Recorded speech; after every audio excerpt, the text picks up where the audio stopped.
I don't, I'm good, thanks. So it's not quite very outside. No, yeah. Thank you. No.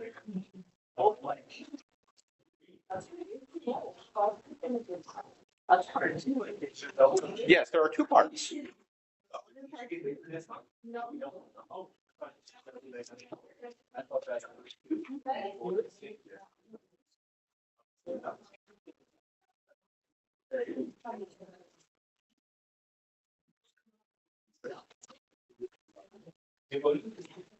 Yeah.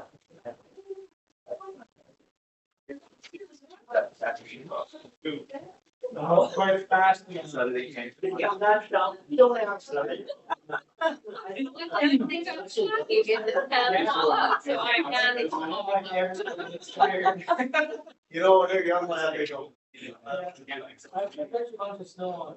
I playing the boards, had bad tires on. Was anybody buying hair and coffee? That's the work of Did mine Big drive? coffee? Is that extra battery here? Should be kept. When I started talking. Yeah. I was. I'm gonna go hot shell. It's like, sit. Was it help nice to? Yeah, that was good, just too. Oh. So what are we gonna do? Yeah, this is funny. I'm looking at these and I'm like, weird. Yeah, because the font is so different. I like the The Hereford, the Hereford, the Reform, the Reform, the Reform. Therefore, that font threw you off. Yeah, it's funny how your brain. Yeah, and then you put the emphasis on the wrong syllable. All right, everybody, grab a coffee and settle in. If you're joining us online, it looks like we have a few. Welcome, grab a coffee, and hopefully if you're online, you've been able to grab the notes that Joyce just mentioned, the Hereford notes, which are available on Facebook for you in a PDF. That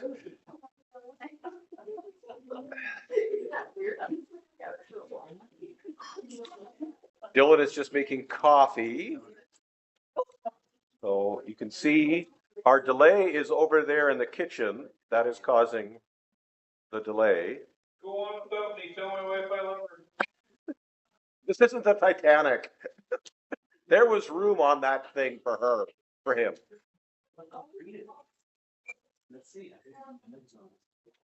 All right. Back in the day, when I used to go to conferences, I would go to these things and it would drive me a little bit wild because most often or more often the speakers were either sports background or business background, and they would bring their business acumen or their sports experience. And I realized that I don't have a particular interest in either of those areas, and I would get frustrated. So I thought, who knows something about leadership? Like, who has actually got some genuine insight? You know, coaching is one thing. And I realized that the military probably had more to know about leadership than anybody else, because they can't phone somebody up and borrow it. You can't hire someone from the Ukrainian army, you know, if you're missing a general. Everything has to be done in-house, and you have to raise up leaders from within. And in the event of a crisis, let's say you're, you know, in a situation where your sergeant gets injured, right away the corporals have to step up. So I realized that they had created a structure and a practice that generated leadership from within and elevated leadership within. So I kind of went on a bit of a reading tangent for a while, and these are the two of the best books I read. One's called Common Sense Leadership for Non-Commissioned Officers, the 3-meter zone, and that is we basically lead people who are within 9 feet of us. Basically, the true impact we have is people within those kind of areas. So really good book. And then Be No Do, which is the model we use for internship. Be No Do, called Leadership the Army Way. And this is basically taking the Army's leadership training manual and civilianizing it. And their motto is that it starts with character, who we are, be, and then what we know, and then what we do. And this is actually surprisingly biblical. You know, out of who we are, then what we know, and then what we can do. So what one of the great takeaways from these books is I want to return to a foundation before we jump into the latter half or the last third of Romans. And that is this foundation that is what I call now, and I kind of adopted it from that or adapted from that, I call it the rear wheel drive model of life. And that is, if you look at that little first page where you see it looks like a down spot of a car, or a little technical drawing, a pretty poor technical drawing. And coming from this, life begins with what we believe. What we believe drives us forward. And then if we look at the verses below that, more than any of the ideas preached by Jesus, Jesus says that belief is the beginning. And I've just given you a bunch of verses there from John. But the fact that Jesus in John alone says 83 times, you must believe, or what you believe. Whereas belief is. Now, what's the difference between believing and knowing? Ron asked me this week, or last week when he phoned. Knowing to me would be that I was certain that what I was believing was so. Okay. Is it knowing something you've seen and believing something you haven't seen? Oh, okay, so knowing is what you see, believing is what you haven't seen. Okay. Experiencing. Knowing is experiencing. Yep. Believing is something you want to commit to, or that you're committed to, whereas knowing. Believing and perceiving. Is one action and one's thought? Believing is action. There are abstract things that we believe too, and not just what we see. Some things that we believe we can't see. Oh, absolutely. And so it's not just. Yeah. The physical things that change our world. Yeah. So why didn't Jesus 83 times said no, no, no, no, no? Why did he say believe?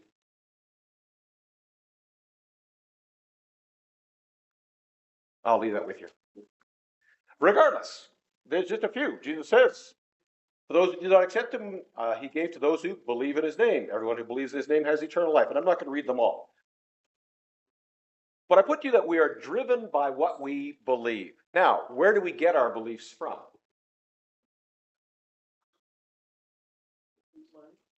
Is that from what we learned in school? Some taught us. Good. Society, upbringing, environment. Yeah, we absorb them. We have experiences. We believe that 2 minutes in the microwave is too much for a hot dog because we've had experience. That's a weird reference, but see, Joni believes that they are wrong. All right. Yeah. So experience, society, upbringing, education. In other words, it's a myriad of ways, isn't it? Most of us actually don't sit down and say, I wonder why I believe what I believe, or how did I come to that point? We have a kind of currently in our generation of people are deconstructing their faith. They're asking themselves, why do we believe? That's a whole other profound question. But does this sit well with you that we're driven by belief? I'm going to check the room. What do you think, Shelley? Okay, I'm watching. All right. Then the other part of the axle is value. Belief is connected to value. Because as you believe, you will value. All right, let's take the song. We're here for a good time. Joe, could you get me a cup of coffee too? So let's take the song. We're here for a good time, not a long time, written by Rupert. Good 80s or 70s song. If we believe that, we're here for a good time, what do we then value? Pleasure. Good. What else might we value? Whatever we feel like doing. Good. So our beliefs. So Jesus said, as you believe in your heart, as a man believes or thinks, therefore he is. Well, he's a big compliment. That's good. Thank you. Where your treasure is, your heart will be also, right? So our belief determines what we value. If we believe that pleasure is central, we'll value whatever gives us pleasure. If we believe that competition is good, then we'll value sport, right? If we believe that marriage is God's best plan, then you will value your marriage. Belief and value, then these two things drive us, but they don't steer us. So belief and values are the back driving wheels. And the thing is, very often when you meet someone, you don't see them, right? You don't see their beliefs in the back. You see them head on. Or remember back in the days we used to put skirts over the back wheels? A lot of this is hidden. What we do, what drives our life then is our goals are perceived. Because if you value something, what will you do? You'll pursue it, right? So if I value pleasure, I will pursue pleasure. If I value discipline, I will pursue discipline. If I value physical health, I'll pursue my physical health. Whatever we value, we will pursue. What we believe we value, what we value, we pursue. So Paul says, I haven't regarded myself as having laid hold of it. I forget what behind, reaching forward to what lies ahead. I press on towards the goal, right? This is his beliefs and values. We see Jesus setting his face towards Jerusalem. All these issues, right? I love what Thomas McCormick says, a man without a goal is like a ship without a rudder. Our goals give us the direction of our life. We've done the illustration of walking in the snow. So values then start to determine the direction of our lives. And then that which we value, we pursue. They become our goals or our pursuits. I love the American model of life, liberty, and the happiness of pursuit, which is not the actual model, but a version of it. So what we value, then we pursue. And our pursuits and values, and then lastly, the wheel is our actions. What we believe we value, we pursue, and pursuit will always lead to actions. Our actions are then born out of our beliefs, our values, and our goals. So, and that illustration of reward and punishment is before us. Our actions are designed either to reinforce or correct our actions and ultimately our. All right, I'm not going to pursue too much longer. I'll just give the illustration that I've used when I've done this lecture before. That, for example, if the doctor says, if you don't lower your blood pressure, you're going to have a heart attack. Okay, that's knowledge. You know that. But do you believe that? If you believe it, what will happen? You're going to do something, right? Yeah, because you value your life. If you don't value your life, you will not act on it. So you say, I believe what the doctor said. I value my life. Then my goal is to lower my blood pressure. Therefore, my action will be hopefully what he recommends, or stop eating that bag of chips that, every night before bed or whatever, right? And it's all driven by what you believe. What happens if you don't believe your doctor? Your actions don't change. You might say, what do you know, you goon? I looked it up on YouTube. They said that chips help. I need more salt, right? All right. And I'm not going to go this. It is driven by beliefs. Romans models this for us beautifully. Some people would like chapters 12 and 15 at the beginning of the book, because that's the actions chapters. Do. But Paul refuses to start there. What does he start with? Believe. Take a look at your Bibles, and without looking at your page, go through chapter 1 through 11 and tell me everything that Paul instructs us to believe. And if you want to cheat, the notes are right in front of you. But if you don't want to, tell me. Based on chapters 1 through 11 of Romans, what are we to believe? We're all guilty. We're all guilty. How do we know that? What verse is that, Joni?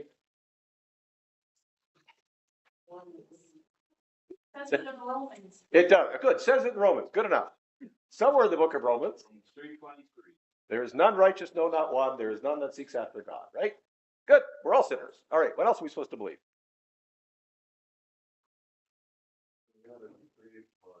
We do. We have a depraved mind. God has given them over to a depraved mind. What's that, Sylvia? Some more than others. Some more than others. Some minds are muddled and some minds are depraved. For justification is a gift. Yes. For the free gift is not like it comes by faith. Good. What's Paul's big point he wants us to believe? There are two great truths he wants us to believe in the first section, or three great truths, I guess, in the first section of Romans. Justified by faith. We are justified by faith. Good. We are guilty before God. That's the first one. We are justified by faith. And then the third great one is live it out. Exactly. Then that fleshes itself out. And he uses all these models, right? All right, so let's rock through these pretty quick. I read through Romans, first 11 chapters this morning. We're all guilty, Jews and Gentiles alike. General revelation, special revelation. God has given us over to a depraved mind. First couple of chapters. Righteousness of God through faith in Jesus Christ is for all who believe. Abraham was the first, and those of faith are descendants. We've been justified by faith, and I'm not going to read them all. They're all there for you. Baptized, raised, no longer slaves. And then it all wraps up in chapter 11 with, for from him and through him and to him be glory forever. All right. Any thoughts on the first 11 chapters of Romans? Anything that stood out to you and you went, A, that was new to me, or B, that really landed well with me? Or C, I didn't quite get that. Or D or E or F, whatever you want.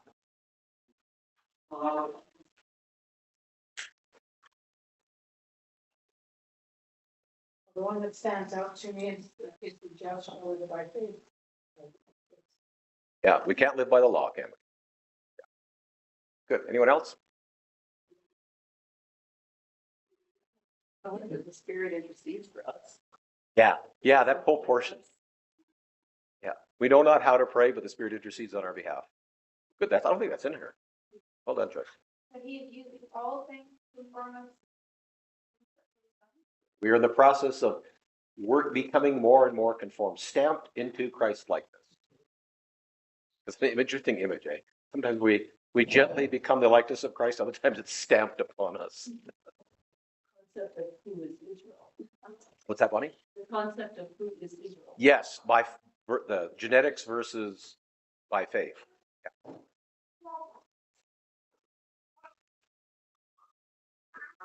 Wild olive branch. We are the wild olive branch grafted in to make Israel jealous. Isn't that a great image? Just thinking about this whole believe business.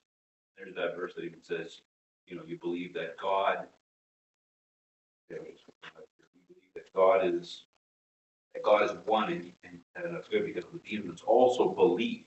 Yes. So that obviously believe. Yes. Yeah. The problem we're just acknowledging belief. Exactly. Yeah. They acknowledge that truth, but it has no transformative power, which is the argument for the next part of the book. Because Joyce, what is that word? The reform. The reform. The reform. The reform. Who said that? Joyce, she said, I couldn't figure out what that word was. It looked like the reform. That's good. Joyce, I'm surprised by you. All that education, all that experience. The reform. Belief. It should transform our lives. It is interesting as we look next week in the book of Jude. Jude confronts the false teachers, but he never confronts their theology. He always confronts their lives. He never goes into any detail about what they taught, but he says they're immoral, they're sexual perverts, they're money grabbers. He says they're false teachers. Why? Well, you're expecting this theological exercise. He says, I'll tell you why they're false teachers. Because they chase women, they chase money, and they're immoral people. And he doesn't even want to delve into their theology. He just delves in their lifestyle. Scripture says that those who know and believe will act. It's transformative. The free gift is meant to radically change our lives. All right. Question, Yes. if the angels know, Yes. and just as we are capable of knowing, but we believe, they can't believe because they know there's no hope for them, right? That's right. Yes. That's very curious because, yes, they know, angels know Jesus died, but it doesn't change them. They know who he is. Absolutely. Yeah, they admitted it. Absolutely. Yeah, the demons believe and tremble. But their being is such that they don't have the capacity to be born again. Yeah, they know he is. They're not able to, exactly so. Yeah, they're a different being, a different kind of being. They're not, at one time they were volitional. At one time they had a will. Because we know that Satan chose, he delighted and he fell.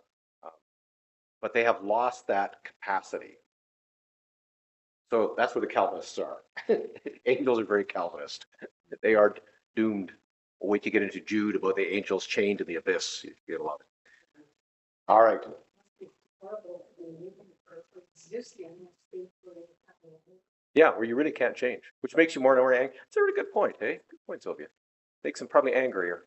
I mean, it's speculation, but a worthy one. And that's why they attack us more, to drag us down. I believe so too. Yeah. All right. Before we turn to chapters 12 to 15, what are the consequences of all this stuff on the top, plus the other ones that you've mentioned? What are some of the consequences in just in life? We don't have to feel condemned anymore because we're justified. Absolutely. We don't have to feel it or experience condemnation anymore. Therefore, there is no condemnation for those who are in Christ Jesus. Good. Who condemns us? Ourselves and the enemy does. Yeah, the lie. He is the accuser of the brethren. Good. What else are the consequences?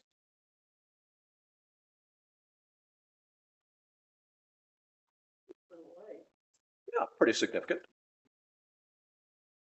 Good. Any other consequences? Assurance in the faith that, you know, we will be rewarded. In the end, if we keep following and then we say, Yeah, the assurance of things hoped for. Faith is, we'll get into that on Holy Thursday. Anybody else? All right. Well, Paul picks up the very first therefore is community. But a little note before we do that. This is called one of the four therefores. The four therefores. Paul uses therefore 4 times. 2:1, therefore there is no condemnation. Romans 5:1, which says what? Therefore we are justified by faith. Romans 8:1, therefore we have the assurance of our faith. And now therefore we are dedicated. All right, chapter 12. Let us read a giant passage this evening. Herr Eckstein, would you read the first 2 verses? Fritz, would you read the first 2 verses? Therefore, I urge you, brothers and sisters, in view of God's mercy, to offer your bodies as a living sacrifice, holy and pleasing to God. This is your true and proper worship. Do not conform to the pattern of this world, but be transformed by the renewing of your mind. Then, Well, just stop right there. We'll get to that in a second. Well, next week probably. All right. Anything jump off the page when you read that? What jumps off? Renew the mind. Good. Be strong. Be strong. Yeah. There's a resistance, right? To the influences around us. We are the offering. Yeah. There's no more lambs anymore, right? There's just Doug's and Dylan's left on the altar. Yeah. And Sylvia's and Joyce's and Bonnie's and Lena's and Leanna's and Linnea's and Leslie's and Lorraine's. I just realized this week, you know, a name is just a sound we use to get someone's attention. It could be any sound whatsoever. It's just Dylan has chose the unique sound, Dylan. That's the sound I use to get his attention. So names are really Dylan. So you got to memorize the sound that gets people's attention, and then you get their attention. Anyhow, just a strange thought. Hey, you. Hey, you. See, Harlan, that works too. Yeah. Hey, kid. Joni's name at home is Whistle. My uncle John used to just snap and point. All right. Transformation. All this stuff in the first 11 chapters. The first contact point of transformation is life in the body of Christ. Paul says, you are now in the household of Christ. You've been adopted. You've been brought in. Therefore, the transformation begins here. Then it's going to move into the bigger society. But he addresses the issue of life within community. 1 and 2 are the introduction to this entire section. And the first word he uses, therefore I urge. When you think of the word urge, if you say it enough, you sound weird. But what does that word make you? You gotta. You gotta. You gotta go. You're pleading. Yes. Go. It's like when your car, you're willingly pushing it forward. You're urging it. Yes. This is the word I beg of you. I call on you. I summon you. I beseech you. This is not an authoritative command. Paul's not saying I command you. He's actually saying I come alongside. And the word there is paraclete. Anybody from Bible school know what a paraclete is? Is that a bird? No, that's just a parakeet. And I will send you another helper. Sylvia? That's right. The Holy Spirit is the paraclete. He is the one who comes alongside. So Paul says, I come alongside and I plead with you. This is one of Paul's most favorite. He uses this phrase 50 times in his writings. And he says, I plead you, I beseech you, I urge you, I beg you, by what right? By the mercies of God. Why doesn't he say by the authority of God, by the blood of Christ?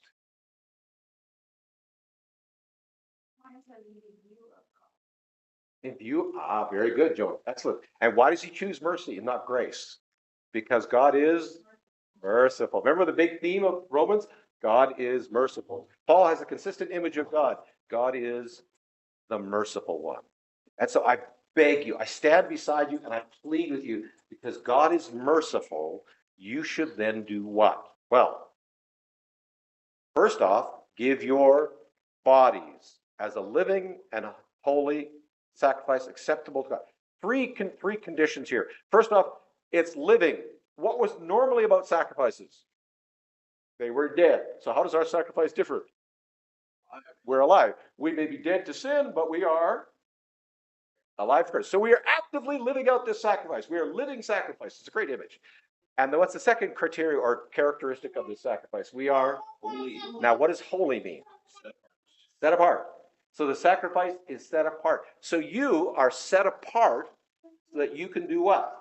Please God. Please God. Exactly. This is the word holy. This is set apart for God's service, being available to be used for God's purposes. And then the word acceptable to God means which is well-pleasing to God. So we have been we come forward with our lives and we say, God, whatever you want to do with me. And God says, good. That makes him very happy. This is an acceptable sacrifice. Because what was the sacrifice that was acceptable in the Old Testament?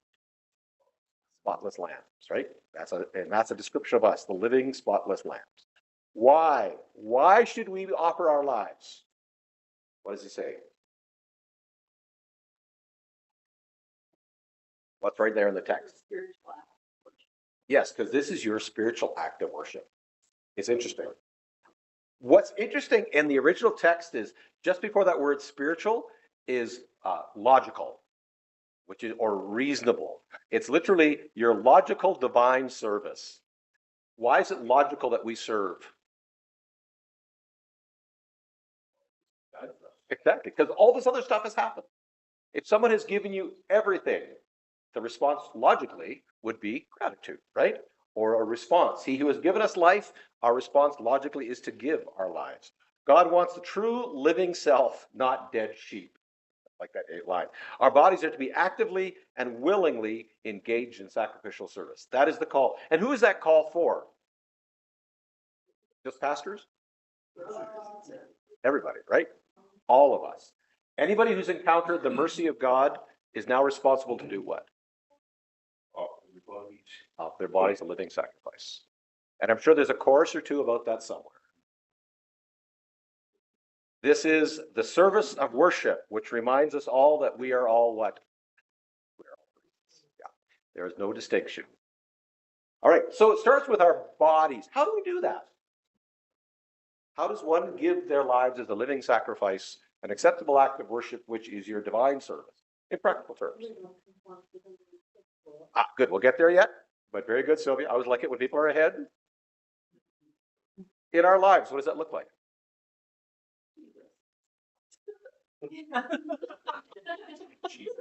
I can't argue with that because it is Jesus. Yeah, we are to be like Jesus. How else do we live? Probably shouldn't worship idols. Yeah, probably shouldn't worship idols. Live modestly. Yeah, good. Yeah. Help our neighbor out. Mr. Plow. Shovel our neighbor's walk. Feed the poor. Visit the sick. Those who are in prison. The widows in their distress. Here is true and undefiled religion, right?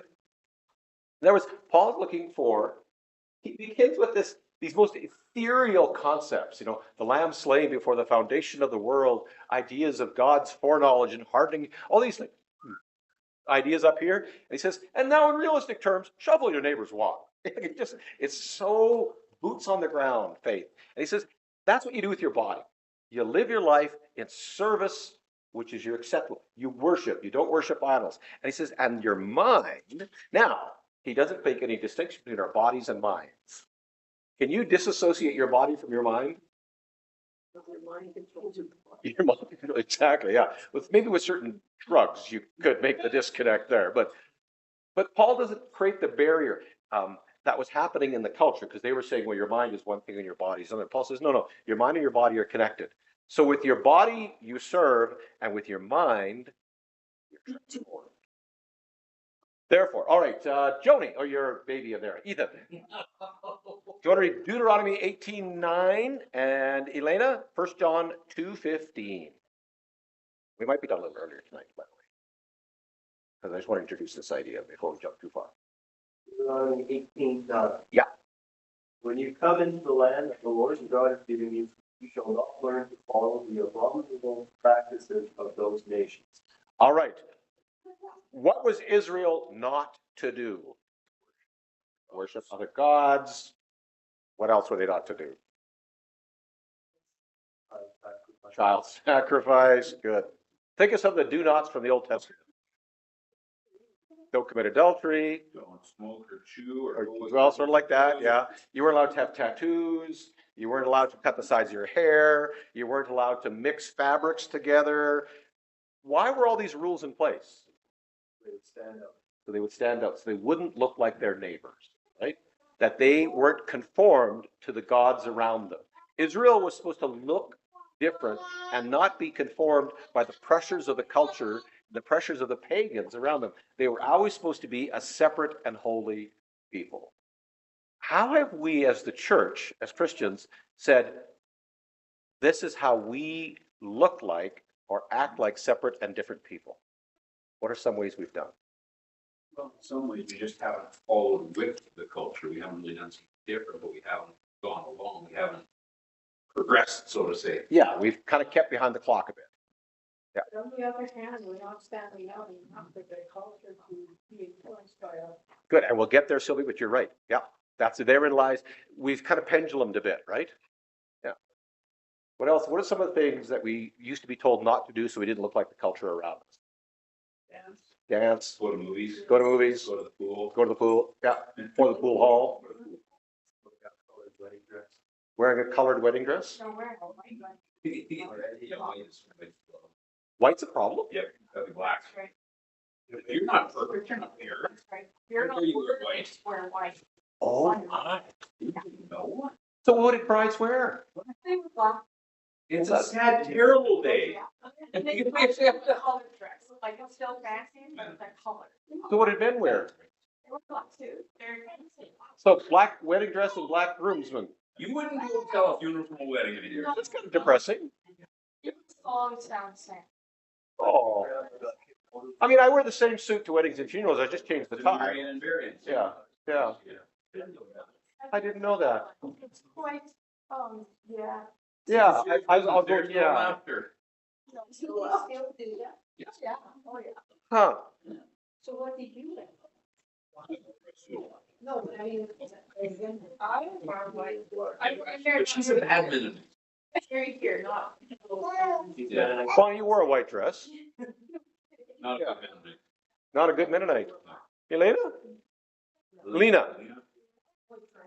Bad Mennonite. Not a good That's true, yeah. Shelley? memory. No good Mennonite, no, not one. Shelley, what color dress did you wear? You bad Mennonite, yeah. Off-white. Better than the rest of us. There was a red letter on the sleeve, but The Hutterite women wear any. where do you put your cigarette shelf? Wear Hutterite, like wrong fancy, but Like all good girls. at least I'm not black. Better than black. There's many dresses. Did not sound a bit bigger. Yeah, the different size gods, that was crucial. They do wear different dresses, yeah. They look very royal. If you think of a royal lady, how would you dress? What kind of wear? Royal Navy. Royal lady. Royal Navy, yeah. Like the Queen at Ascot when she goes to the races. Yeah. All right, Ethan, 1 John 2:15. There's just too much. Or Elena. Do not love the world, anything in the world. If anyone loves the world, love for the Father is not in them. This is a great verse, without a doubt. We are not to love the world or anything of the world. Anyone who loves the world, the love of the Father. How has that been translated? The world is evil. The world is evil. Creation is bad. Creation is bad. Yeah. Anything that's seen as worldly is to be avoided at all costs. Now, Sylvia's right. We have pendulumed far, far to the opposite, right? Where we have said holiness has no impact on our physical lives, right? And I think that's the error of the generation that swung away from it. When you hold people back at the rubber band and you let them go, they tend to go too far the other direction, right? The church is actually caving into the culture in lots of ways. Absolutely silly. Yeah. Yeah. We have said for fear of being legalistic or trying to be relevant, we have become irrelevant. There is a wonderful book. Anyhow, he talks about the relevancy when the more relevant the church tries to be, in some ways, the less relevant it is. But he's not talking about. All right, so Paul says, and, a little coordinating conjunction, don't be conformed to this world, but be transformed. We're going to dig into this world. Shelley, could you read the expanded version of this under Woost? And it says, and stop. Oh, starting with that stop? Yeah. Stop assuming an outward expression that does not come from within you and is not representative of what you are in your inner being, but is patterned after this age. Change your outward expression to one that comes from within and is representative of your inner being, that is renewing of your mind, resulting in your putting to the test what is the will of God, the good and well-pleasing and complete will, and having found that it meets specifications placed in approval. I love when somebody takes something simple and expands it so grandly. But this is Woost as he takes the words apart. What do you take away from Woost's expansion? Or is there anything there to take away?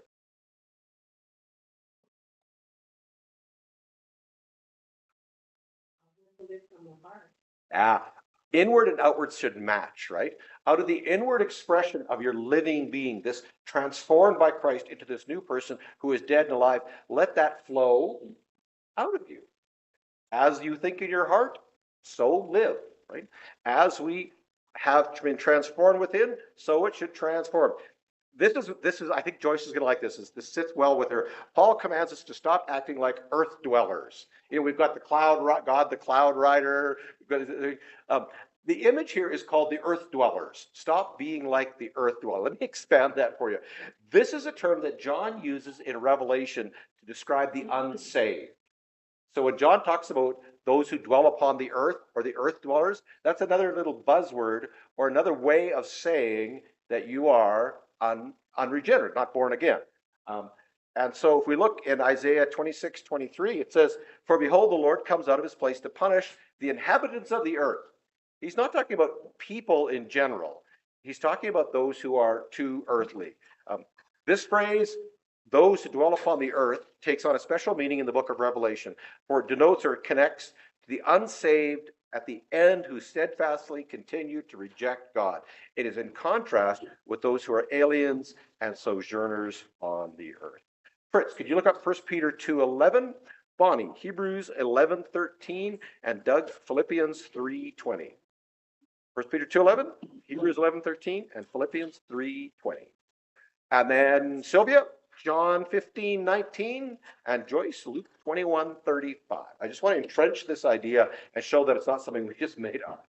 But I love this image, the earth dwellers. So, first, You're close.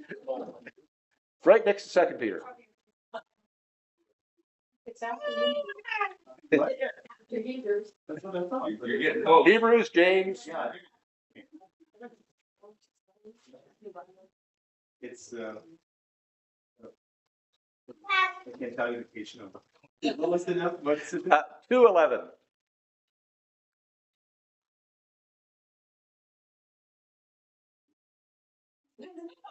Dear friends, I urge you, as foreigners and exiles, to abstain from sinful desires, which wage war against your soul. We are, what's the two words he uses, Fritz? We are We are foreigners and exiles. good, foreigners and exiles. Where are we up to, Bonnie?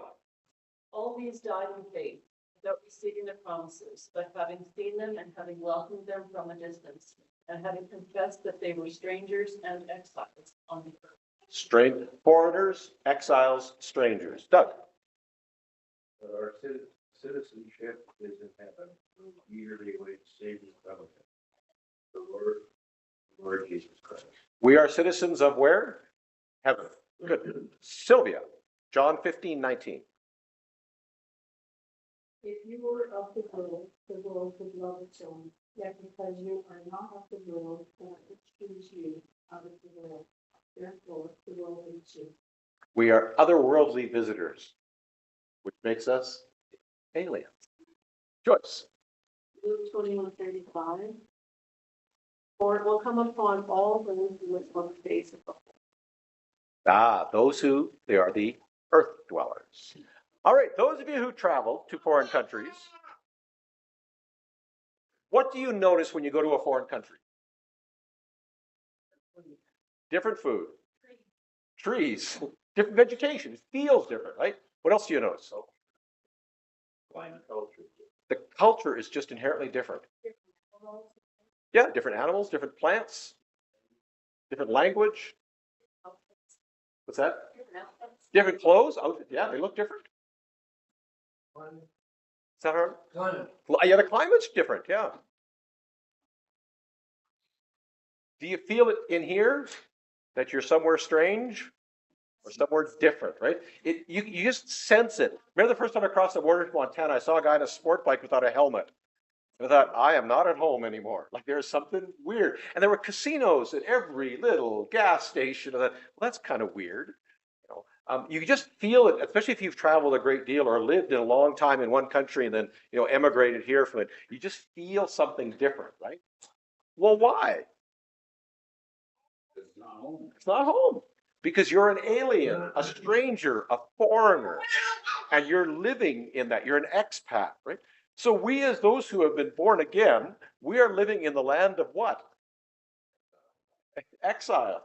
We are living in the land of the living dead, We are, we won't do the zombie verses right now, but we are the living in the land of the dead. No wonder we have trouble fitting in. I remember the first time I walked into a bar, I thought, I don't belong here, Tim. Like there's something, this is not for you. Like I just felt complete alienation to that place, right? Now my parents told me also I wasn't supposed to be there, but that's a whole other story. But and it's funny because people feel the same way when they come into church, right? They go, this is a weird place. I don't belong here. We got to remember it goes two ways.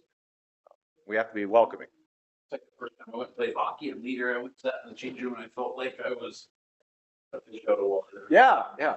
That's strange. And ingrained in us again is that we are aliens and strangers and foreigners. We are exiles. We don't belong here. Now, that's not saying that we don't belong on the earth, that we are from a different planet. But it means that in here, there's a disconnect between the world around us. The problem is, some people, as Ethan pointed out so nicely earlier on, this has been interpreted that creation itself is bad. No, that's why we go into nature, we feel at home again. You just feel so settled. The trees, and you see the little, the antelope walking by, and you reconnect with that creation moment. You're like, this is where it's like when you go into a superstore, you realize, don't think this is how God made the world. It shouldn't be this way. This chaos and competition, and it's an unsettling. Not that story in particular is bad, but the city, yeah, just that rush and crush, right? I love the line about the Maple Creek cowboy who went to Future Shop when it opened the hat and who stood there and the clerk came up and said, "Can I help you?" And he said, "I've never been in a store that had so much stuff I don't need." That feeling of I just don't, yeah. It's like taking Doug to Comic-Con. It would be a different experience. Taking Doug to Comic-Con, like to Nerd Fest, comic books and superheroes. Yeah. Oh, that'd be so good. Yeah. I would go if Doug goes. We can. Okay, I'm going to push this analogy for a second. We can appear sometimes like we do belong. I remember I went to Regina to crop production, farm progress. And this guy was selling pulling chains for calves. And I'm chatting with him, and I'm sure he thought he was about to make a sale. And he said, "Do you have any livestock?" I said, "I have a cat." Do you have them? Do you have them smaller? Yeah. Like St. Nicholas. Yeah, just a little one for the kitty. Pull the little paws out. Okay. So anyhow, we can sometimes look like we belong. All right. We are not to be, he's saying, bodily you dwell here. Do good. But your mind doesn't, your heart doesn't. Where your treasure is, there your heart will be also. He uses the word conform. It is the word to form or to mold one's behavior in accordance with pattern or standard. And if you're a Star Trekkie person, it's the word assimilate. Here's my question for you tonight. What is the conforming mold of our age? Now I'm going to throw out a word and I'm going to get Fritz to help me. Fritz, that word zeitgeist, is that how you pronounce it? Zeitgeist. Zeitgeist. Yeah. Good. I'm going to teach you a new word tonight called zeitgeist. Zeitgeist is the spirit of the times. It is the dominant ideology of a historical area reflecting the main trends of social, philosophical, and scientific thoughts in the period at the time. Think about the 1920s, the jazz age. Everything had broken loose, right? The zeitgeist of the 20s, the spirit of the 20s was freedom. Think about the 1930s. What was the zeitgeist of the 1930s? Fear, right? Lack and absence and suffering. Out of the 30s, we don't get jazz music out of the 30s. We get Arlo Guthrie out of the 30s with hurtin' folk songs, right? And the music reflects the spirit of the age. All right, let's bring it up to speed. Think about the 1970s. Some of us now will connect. What was the spirit of the age of the 70s? Yeah, kind of new love. That was more 60s, but think about the 70s. Think about the music from the 70s. Drugs. Drugs, exactly. Yeah. Disco, which was big and bright. Yeah, well, yeah, there were elements. Yeah, good. Okay, think about the 80s. What was kind of the spirit of the age of the 80s? That?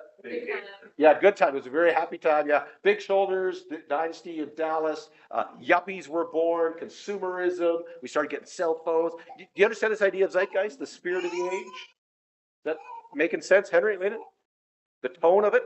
All right. So Paul's saying that the spirit of the age should not be your spirit. All right. What is the spirit of our age? Cancel culture. Cancel culture. Good. Individualism. Good. Irresponsibility. I want to live my life consequence-free, said Great Big C. Hopelessness. What's that? Hopelessness. Hopelessness. Good. My truth. Exactly. Very good. Anybody else? Anxiety. Anxiety. Yeah. Fear. Stress. Mental health issues. Yeah. All right, let me walk you through. I did a search this afternoon. Here are some phrases that are, as people describe, and I've quoted some, I think, reputable sources. The first one is mob rule. Disregard for government. If the mob moves in, we've seen this in these movements, right? Where mobs take over cities. Siloing. What's siloing? That's when you hunker down, just you and your friends and your family, and you ignore all the world around you, right? You build this little fortress, this little silo. Pajamas in public is an odd phenomenon. 1 in 10 adults in Britain put their pajamas on immediately after they arrive home from work. Think about it. How many times have you seen pajamas in public? Too much. Thank you very much. Too much.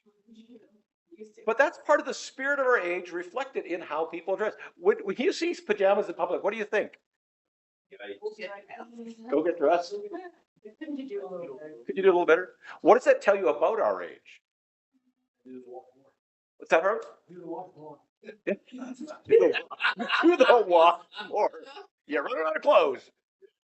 What else? What does it tell you about the spirit? If you're going to shopping in pajamas, what does that tell you about the spirit of our age?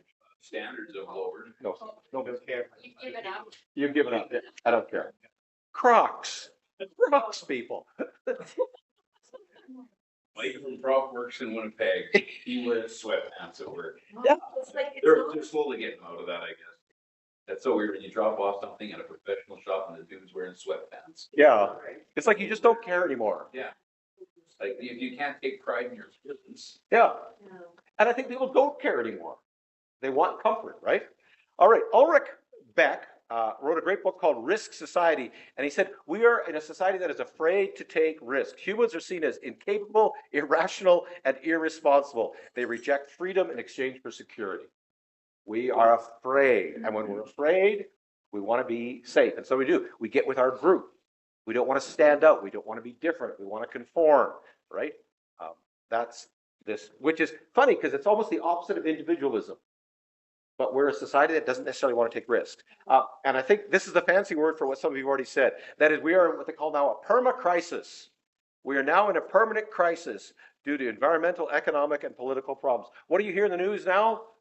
This crisis, this crisis, this crisis. We're constantly, what happens if you're always in a state of crisis and fear and crisis management? Absolutely. Yeah, you have no peace. You're constantly agitated, unbalanced. Yeah. State of inflammation. Yeah, you're in a state of inflammation. Right, exactly. Good medical parallel. We're always in this inflamed. Yeah. Did you know? All right. There's a new trend called nomophobia. Nomophobia is the fear of being without your cell phone or losing connectivity. How many people have nomophobia? Somebody said, I don't understand addicts. I said, give me your phone. I've got to confess, when I lost the use of my computer, it was really tough. Yeah. It was. You're used to having access to all these things. Well, Absolutely. Christmas till this weekend, for 2 months, I think I read about 4 books. Because I have to do something else. Yeah, it forced you to, yeah.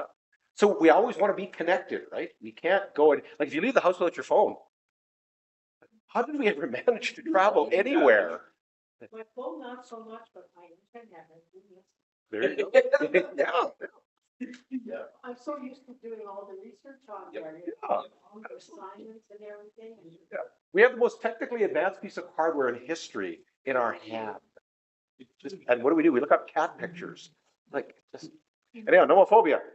We talk about the metaverse, which is the artificial reality of the internet, and the multiverse. There's been a lot of, movies made about the multiverse. This idea that nothing matters that we do because somebody's done it better or somebody's done it worse. There is a multiverse somewhere right now where, I'm being yelled at right now in this room. So it means that there's no meaning to life because if it's not done here, it's done over there.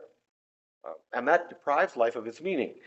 We talk about words like woke and recession and narcissism and decolonizing. These are the buzzwords. I looked up what were the words most often in the media this year. Grief crisis, the grief pandemic, that we are in a turbulent age. And my favorite one is cottagecore. Christina, I said, Christina, what's cottagecore? She explained it to me instantly. Joyce would like cottagecore. Not quite. It's instead of being homebound. Cottagecore is an aesthetic that celebrates simple living, particularly in the countryside. It encourages a lifestyle rooted in traditional skills like baking bread, gardening, and sewing your own clothes. Jody, there we go. We have some cottagecore, hardcore cottagecore people here, right? You think of those people that are moving to Alaska to get away, or the van life, or the tiny house life, right? This vancore, yeah. Isn't that her shoes? Yeah. Yeah, that's coming up on W5, isn't it? Yeah. Oh, good to know. I see it in the church now in the last couple of years, there's a rise of deliverance ministries. Where it used to be, the ministry was a healing ministry. Now it's all about deliverance, demonic deliverance. There's a famous preacher, she's doing this thing in the States. It's all about, so now we see people needing to be delivered because they're so oppressed by the demonic, right? We have now, it's called techno-pessimism. What's interesting is the people on the cutting edge of our society say that we are on the very edge of a new romantic period. Let me walk you through that. This is that the hype of progress, failure of science, or the anti-science now faces a backlash against tech's dominance of our everyday life. The romantic period has 5 emphases. Emphasis on emotion over reason, the glorification of nature or the simple life, the celebration of creativity and imagination, nostalgia for the past and the glorification of the past and tradition, and an emphasis on the individual. Does that sound like our society? Slowly edging towards that. Yeah, that's right. Yeah, they would be new romantics. Yeah. The anti-science movement, the movement of simplicity, all that. That's the zeitgeist of our age. Anybody want to add to that? That's not a comprehensive list. Anybody want to add to that list? The only thing that I would add is, if you try to break into somebody else's world and try to kind of, you want them to know about some stuff, they don't want to hear it. Absolutely. Yeah. It was interesting. Years ago, we had a missionary come and I said, "You're the missionary. Tell me how to evangelize my community." And he said, "Where I work with tribal groups of people. And if one dominant family accepts Christ, the rest all come alongside." He said, "In your community, every house is a tribe. And every tribe is shielded by a door." He said, "Your work is far harder than mine." And I went, "Oh, well, thanks for the encouragement." But I think he's right. That each door is a closed door. Each group is a closed group. Each tribe is a closed tribe, right? And how do you then enter into that Simple tribe? Physical realities of the way they live. It's not closed doors and closed. Yeah, and our world is. Yeah. Even our community is not community. You think about someone's home who used to have the garage in the back. Well, let's say no garage at all. They got home. What did you see? You saw them. Yeah, they got out of the car. They had to walk, and there was a chance to go like that. Right? Now, what's the garage? You never see your neighbor. Theoretically, you could never see. They would drive in, go to the house, take your groceries. In theory, you would never see your neighbor. Our architecture reflects our values, right? Good. What else is the spirit of our age? Cold. Yeah. Well, yeah. That's, yeah. You're underthinking it, Doug. I think there may be a practical application. Get out of their car, they just open up the garage with their little switch. Yeah, at least in my house, you see Donna getting out of the car. You know, open the garage.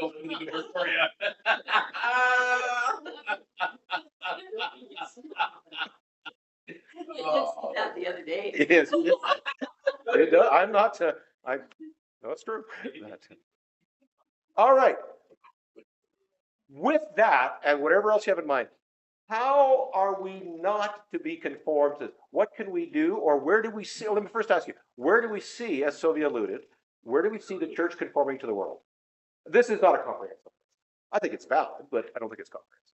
Well, the church, I've seen on the internet, they're accepting a lot of the woke values. Yeah, some of those values have come into the church. Yeah, good. The light and smoke show sanctuaries. Sure, yeah. The theater mindset. Yeah. Forming our language, you know, to the culture of the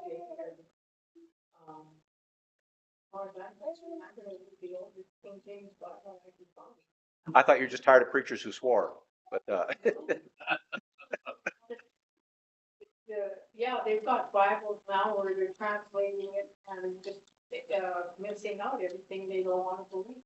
yeah, oh yeah, absolutely. Yeah. By the way, one of the founders of the Declaration of Independence, Thomas Jefferson, he cut all the miracles out of his Bible, literally took a knife and cut all the miracles out and retaped it all together. He had a very small New Testament. But he was an empiricist, right? He only believed in what he could see, and so he cut the miracles out. So this kind of thing has been going on for a long time. Yeah. All right, so how can we conform? How can we be transformed and not conform to this? What do we as a church do? What do we do for our young people and everyone? We're going to wrap it up with this, by the way. Oh, focus on the word. Okay, refocus our thoughts, right?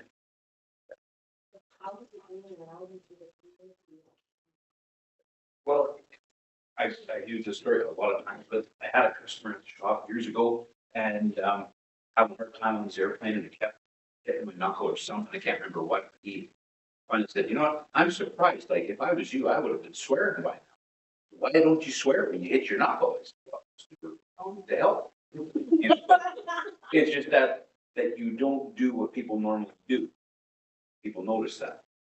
Yeah. And I think it's simple things like that. Like it's surprising when people who come in and they notice that you or don't act or talk or don't talk a certain way, and they'll start apologizing for what they say. And you haven't said or done anything. And it's kind of interesting. So just you take it with you just by being different. There was a little Facebook post today, and it said, people who smile at you when you make eye contact with them are the best people in the world. So, and I mean, I do it instinctively. When someone makes eye contact, just smile. And they a lot of times they're just taken aback. Like, why are you smiling, you idiot? You're going, "Yup, yup, yup." So next time you're somewhere and then people make eye contact, just, it's the weirdest feeling. They don't know what to do with it, but it's pretty good because people aren't used to being smiled at. And like, it's genuinely not like, unless it's a baby. Then you, Or even look at, even make eye contact. that's, even to make eye contact, yeah, or say hi to someone. Especially that when you go to a bigger city. Oh, I don't know. I'm the idiot waving at everybody. Tony's like, why are you waving? yeah, Nobody will even look at you. You can walk right by them and you can just be staring at them. absolutely. No one makes eye contact, yeah. Or if you try to open a door for someone. Yeah. You know Marv Hildebrand? Like, Lita. Yeah, oh, yeah. Every time if you saw Marv and he was passing, it was this big, like, clear across the cab, like, hey. Just the biggest smile. It was just like, wow, that was great. It just made you feel like We had a buddy in Jonathan. He would do the whole arc. Depends how fast we were going, how much you got. Yeah. At 100K, you get about that much. At 50K, you got the whole arc. It depends on how fast you were going. But he was always right across the windshield. All right. I want to leave you with this.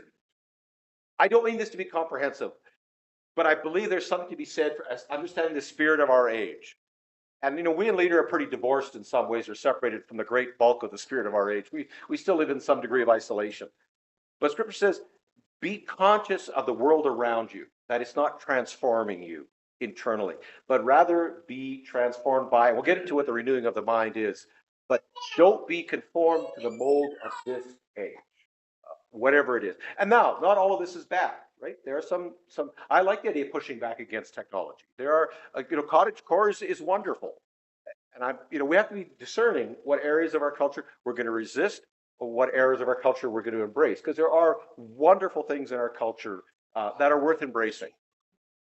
Other things we have to be careful. I love the idea of the new romantic period, right? The celebration of nature, creativity and imagination. These are wonderful things to focus on, right? Pushing back against AI. It's not a bad thing to say that artists and writers and musicians have value in what they do just because a computer can write. For Valentine's this year, I had my AI write down a poem. I'm just a lazy guy. It was terrible. But all right, I want to wrap it up here. Any thoughts on those two verses? I know it's a bit of a small verse. We're going to jump into the bulk of it.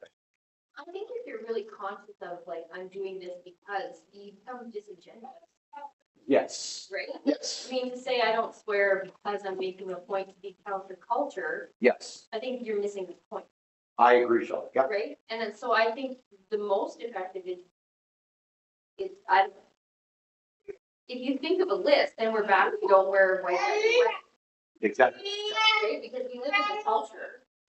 But, I mean, Fritz doesn't swear, and I think that's maybe just because. Never learned it in English. Yeah, like not necessarily a moral thing, right? But that people will comment on it, Yeah. right? So that's what I mean, like it's. We move back into legalism then. Yeah, I think there's a real fine line there between I'm using in this way to make a statement. Right. I'm just living the way. And that, so that's really good because that, despite the weird length of that translation, that's exactly what he's saying. Just let the inside come to the outside. Out of a genuine love for people, you will smile at them. It won't be false. Out of a genuine compassion for people, you will help. Out of a genuine desire to be creative, you will create. It can't be from in. It's got to be in, out. Second nature just happens. Or even a new nature. Yeah, out of the new nature, we do those things. We have compassion, and then it becomes, otherwise it's disingenuous. And people will see through that pretty quick. You can tell who actually wants to help. So do you think like with language, for example, do you think that we don't swear because we are changed and it just doesn't happen anymore because we discipline ourselves to not because we need to speak in a certain way. Yes. Yeah. Well, sometimes the healing has to come, sometimes the healing starts with an external discipline, but then we internalize. Then we will. That's the whole conviction. That's a very good point. Yeah, we don't want to be legalistic about these things. We want it to flow out of a genuineness. Like, why don't you speak? But that's all the conversation. All right, thanks, everybody. Expensive. Yeah. Yeah.